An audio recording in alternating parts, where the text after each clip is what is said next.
দর্শক, আপনারা যেখান থেকে দেশ রূপান্তরের সঙ্গে যুক্ত রয়েছেন সবাইকে স্বাগত। আমরা আপনাদেরকে দেখানোর চেষ্টা করছি নির্বাচন কমিশনের কার্যালয় থেকে সরাসরি যুক্তি। আসন্ন জাতীয় সংসদ নির্বাচন অবাধ, অংশগ্রহণমূলক এবং সুষ্ঠুভাবে ভোট কেন্দ্রকে ও নির্বাচনী এলাকা আইন শৃঙ্খলা রক্ষা করার প্রসঙ্গে বিভিন্ন আইন শৃঙ্খলা রক্ষাকারী বাহিনীর প্রধানের সঙ্গেই ইসির মত বিনিময় সভা কিছুক্ষণ আগেই বসেছেন। আমরা আপনাদেরকে জানিয়ে রাখতে চাই 10টা থেকে বিভিন্ন বাহিনীর প্রধান নির্বাচন কমিশনে আসতে শুরু করেছেন এবং সকাল 10:30টার সময় নির্বাচন কমিশনের যে সম্মেলন কক্ষ 520 নম্বর কক্ষে বৈঠকে বসেছেন সকাল 10:30টার সময়। তবে যেমনটি গতকালকে নির্বাচন কমিশনের প্রেস সচিব জানিয়েছেন, অবাধ সুষ্ঠু নির্বাচন করার লক্ষ্যে বিভিন্ন বাহিনীর প্রধানকে এই মত বিনিময় সভায়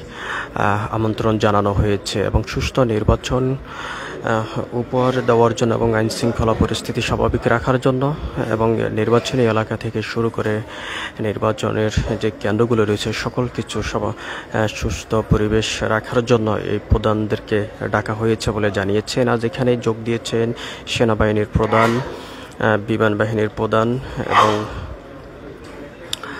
নৌবাহিনীর প্রধান সহ স্বরাষ্ট্র মন্ত্রণালয়ের জননিরাপত্তা বিভাগের সিনিয়র সচিব, সশস্ত্র বাহিনী বিভাগের প্রিন্সিপাল স্টাফ অফিসার, পুলিশ পরিদর্শক, border guard Bangladesh, coast guard, Ansar, BDP, DGFI, NSI, NTMC, র্যাবের মহাপরিচালক এবং স্পেশাল ব্রাঞ্চের এসবি, সিআইডির অতিরিক্ত মহাপুলিশ পরিদর্শককে আজকের এই সভায় আমন্ত্রণ জানানো হয়েছে। যদি এখানেই বিভিন্ন গণমাধ্যম কর্মীরা উপস্থিত রয়েছেন, অন্যদিকে নির্বাচন কমিশনের সঙ্গে বাহিনীর প্রধানরা বসেছেন। তবে পরিস্থিতি স্বাভাবিক রাখার জন্য আইন শৃঙ্খলা রক্ষাকারী বাহিনীর প্রধানদেরকে ডাকা হয়েছে, এমনটি গতকালকেই নির্বাচন কমিশনের প্রেস সচিব জানিয়েছেন একটি প্রেস বিজ্ঞপ্তির মাধ্যমে। আমরা আপনাদেরকে একটু দেখানোর চেষ্টা করছি। সম্মেলনের কক্ষের ভিতরে কিছুক্ষণ আগেই আলোচনায় বসেছেন নির্বাচন কমিশনের সঙ্গে বিভিন্ন বাহিনীর প্রধান। তবে নির্বাচন কমিশনের যেই 520 নম্বর যে কক্ষটি রয়েছে সেই কক্ষের বসেছেন এই বাহিনীর প্রধানরা।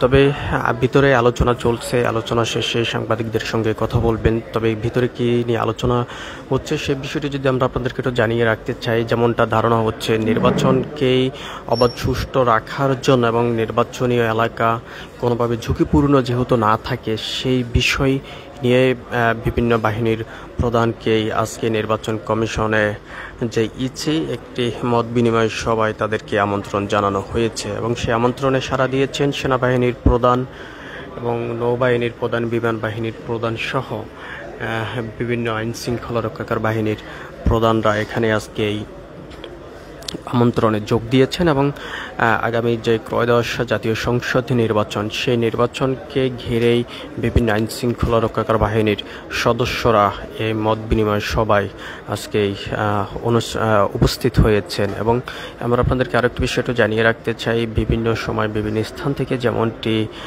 উঠে এসেছে বিভিন্ন নির্বাচনী এলাকা ঝুঁকিপূর্ণ থেকে শুরু করে বিভিন্ন ভোট কেন্দ্র ঝুঁকিপূর্ণ প্রতিনিয়ত থাকে। তবে সেই ঝুঁকিপূর্ণ কোনোভাবে যেহেতু না থাকে, অবাধ সুষ্ঠু নির্বাচন করার লক্ষ্যে এই বাহিনীর প্রধানদেরকে ডাকা হয়েছে এমনটি আমরা জানতে পেরেছি এবং সেই নির্বাচন কমিশনের সঙ্গে মত বিনিময় সভা শেষে কথা বলবেন গণমাধ্যম কর্মীদের সঙ্গেই এমনটি জানানো হয়েছে। তো সব কিছু মিলিয়ে ছিল এখনকার মতো নির্বাচন কমিশনের যে আইন শৃঙ্খলা রক্ষাকারী বাহিনীদের সঙ্গেই যে মত বিনিময় সভার সর্বশেষ তথ্য।